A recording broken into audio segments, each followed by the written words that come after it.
All right, eighth grade web leaders. In this activity, we kind of slow things down and we get to know our sixth graders on a little more personal level.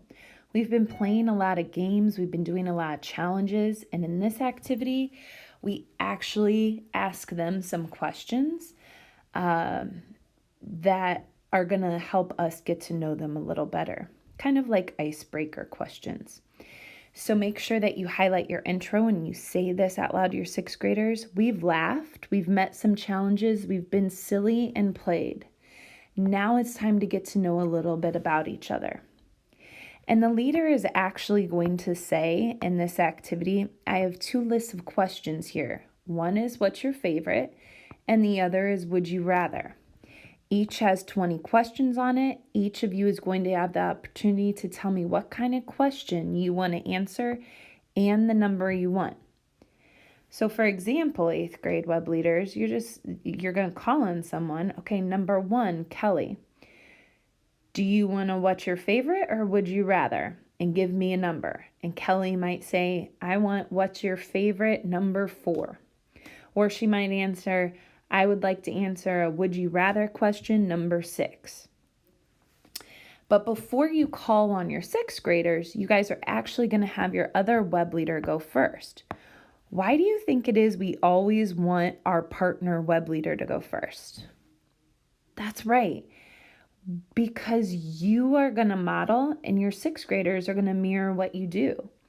So you're going to have some sixth graders who are shy and are thinking to themselves, I don't want to answer a question.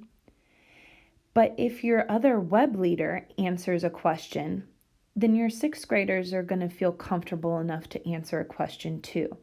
So instead of calling on Kelly first, you're actually going to call on your fellow web leader. They're going to go first. Step number 3 is important.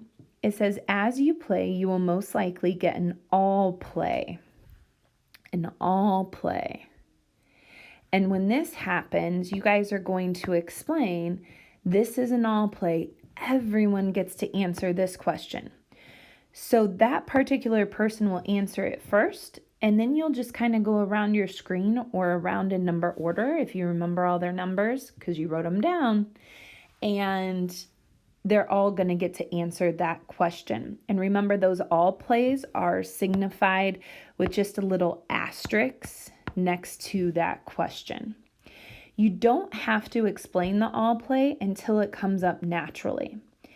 So unless it has an asterisk, you don't need to read that direction aloud to everyone until someone chooses an asterisk question, then explain that it's an all play and everyone's going to answer. Number 4, as the leader, ask follow-up questions of each person that ask things like why, what, who, when. So for instance, if there's a question about what's your favorite movie, and someone says Avengers is their favorite movie, ask them a question. Who's your favorite superhero? And follow that up because that lets sixth graders know that you're actually interested in them. So I want you guys to kind of put a star by number 4. As the leader asks follow-up questions of each person, ask them why, what, who, when. And number 5, if you're playing and a student says they don't want to answer the question, tell them you can totally pass. Oops, didn't use my highlighter. Tell them you can totally pass on this question, but you have to answer the next one. So if they say number 5 and they don't have an answer for number 5, you tell them to pick another number and say, okay, you don't have to answer number 5, but I'm going to have you pick another number, and no matter what the question is, I need you to answer this one. Now, I don't have on this screen our outro. Make sure that you guys do highlight your outro and say that to your sixth graders because remember, it sums up why you did this activity and it transitions into the next activity.